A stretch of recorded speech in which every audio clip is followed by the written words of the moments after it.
Hi everyone, Ted again with Orange County. We're gonna go over some reviews and we'll talk about some things right now. We got the Dodgers. 1988 was the last time that they won.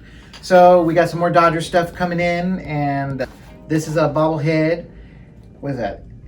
Hanley Ramirez, number 13.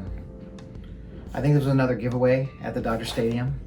And we have, who we have here? Alex Verdugo.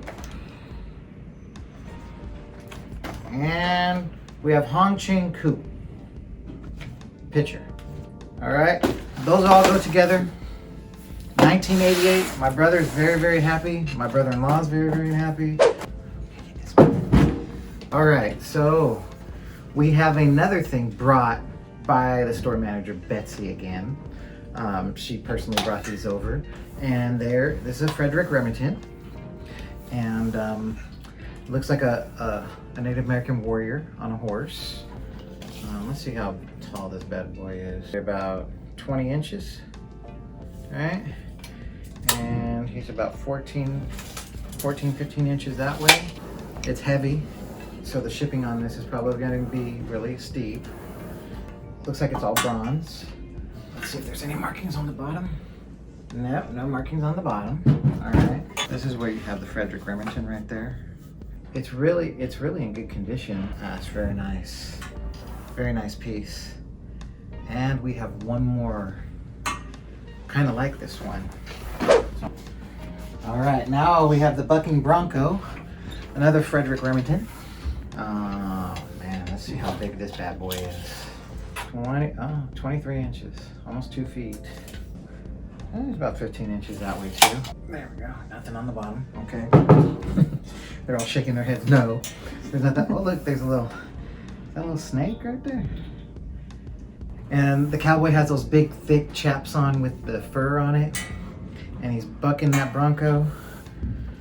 What they used to do, oh, he has a gun right here. All right, so we're looking for that one. So I gotta put on my mask because here comes Karina. And she will be going over some stuff. So pretty much all the sterling silver that we find comes from Mexico, the majority for sure.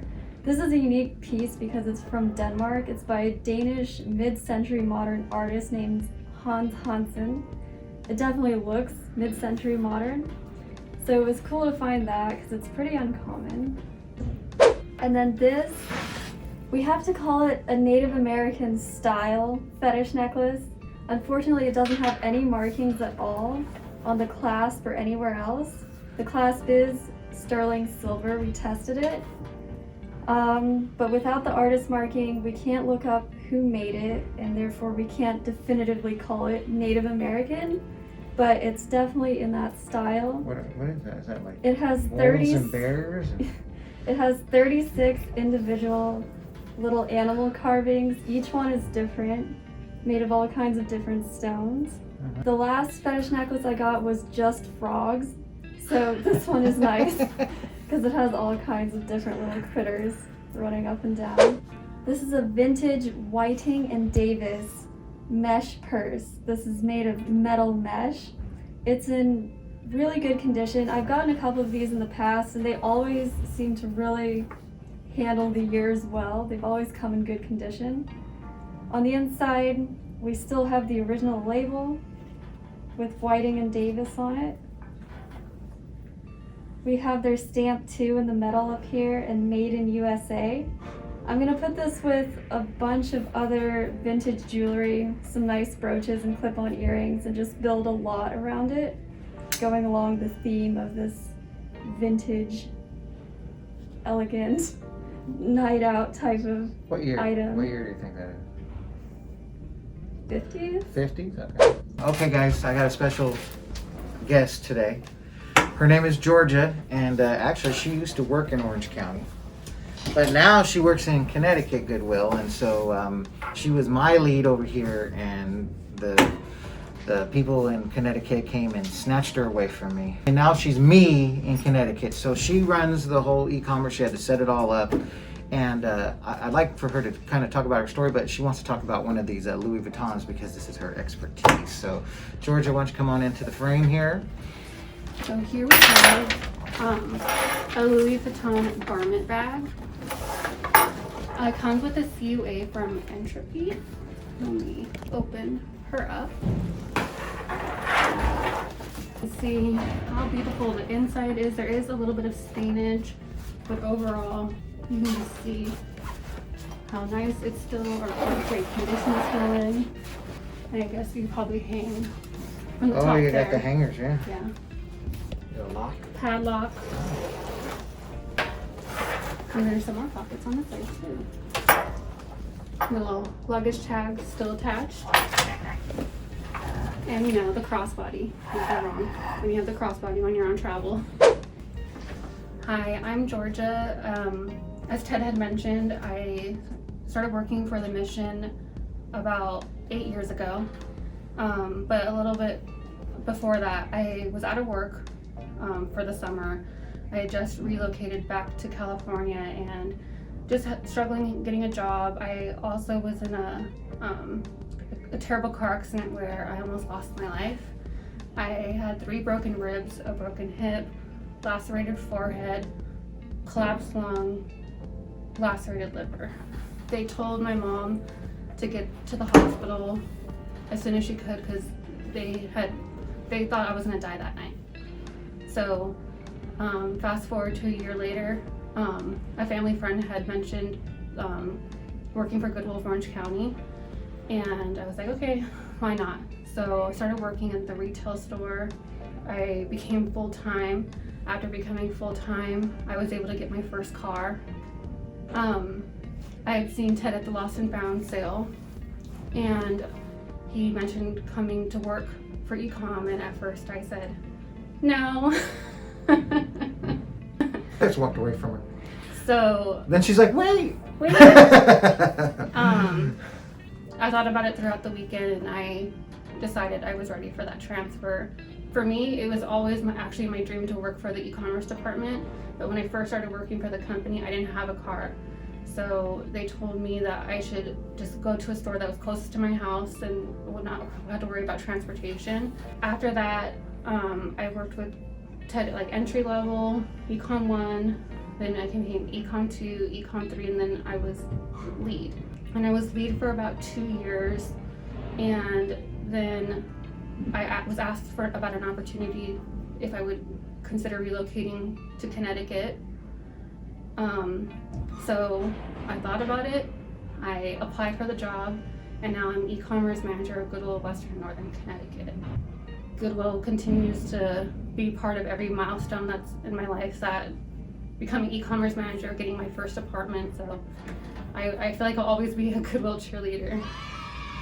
All right. Well, thanks for coming out, Georgia. Thanks for Flying having me. all the way back to Cali. Get to see your mommy and daddy Yeah. and everybody. All right. So with the Mandalorian coming out, we're super excited. I'm super excited. I hope you are too. But if you don't watch the Mandalorian, you better. And so that's what comes out on Friday, and that's on Disney Plus. So Star Wars 3rd edition collector's wish book. It has a lot of everything collectible for Star Wars, from action figures to plush to coins to everything. So this is gonna go with these 3, and these are the Lego clocks right here. So you got Boba Fett and Darth Vader. This looks like a Lego, I think it's a nightlight. I don't think it has the batteries in it, so it's not working, but another Boba Fett. If you didn't know, Boba Fett was a Mandalorian. Okay, there's kind of controversy that Boba Fett is a Mandalorian or not a Mandalorian, but I say a Mandalorian. So there you go. All right.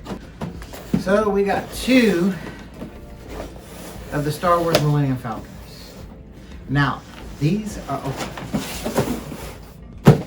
I'm looking at that right now because you can tell that the seal has been broken. But let's see what's going on in here.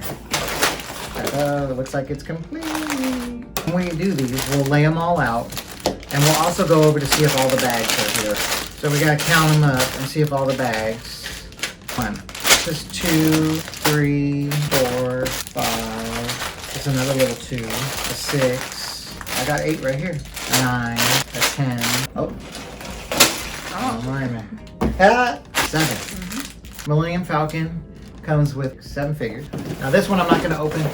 We'll check it. We promise. Okay? And then you'll see it in the pictures when in the link below. Okay? How many pieces is this? 1,351 pieces. And I've been promising this. I promised this last week. Ugh. Everything's heavy today. Now we have the Millennium Falcon on the Smuggler's run. They put Kenner on here. Now Kenner actually went out of business, and Hasbro brought Kenner. So do you know how? Okay, so does anybody know about the story of how Star Wars action figures came? It's on Netflix, so I'll give you a little brief. Okay, so Star Wars was coming out, and they were looking to produce action figures for this movie no one's ever heard about, no one's ever done, right? So they went to all the major lines. They went to Mattel, they went to Hasbro, and they got denied.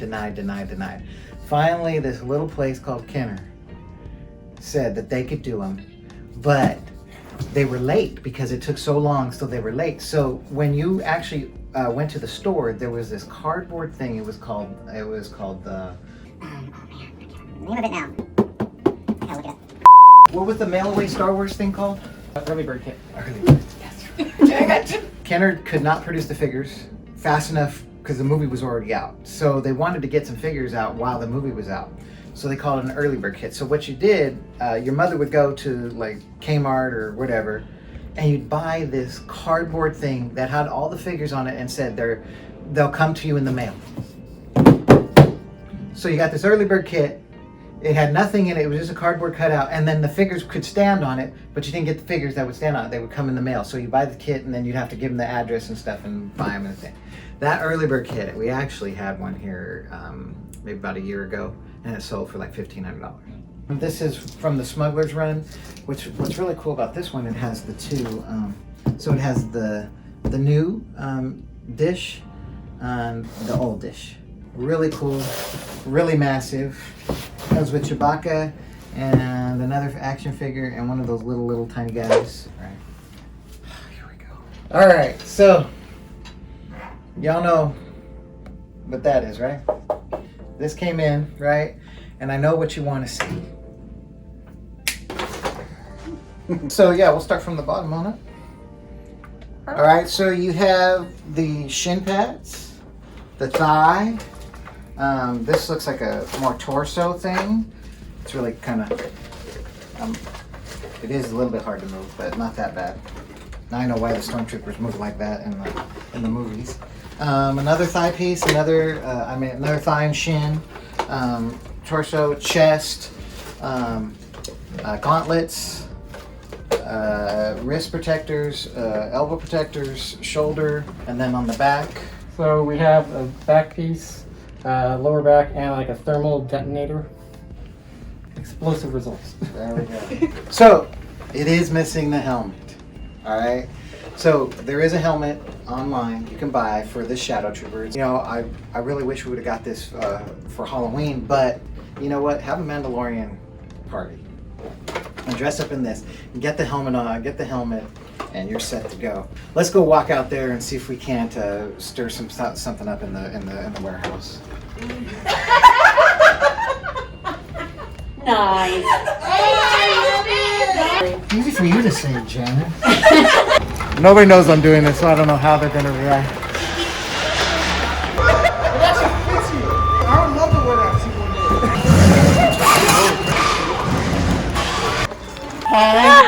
She got the reaction right there. All right, guys. So remember to smash the like button, subscribe, and shopgoodwill.com. We'll see y'all later. Bye bye.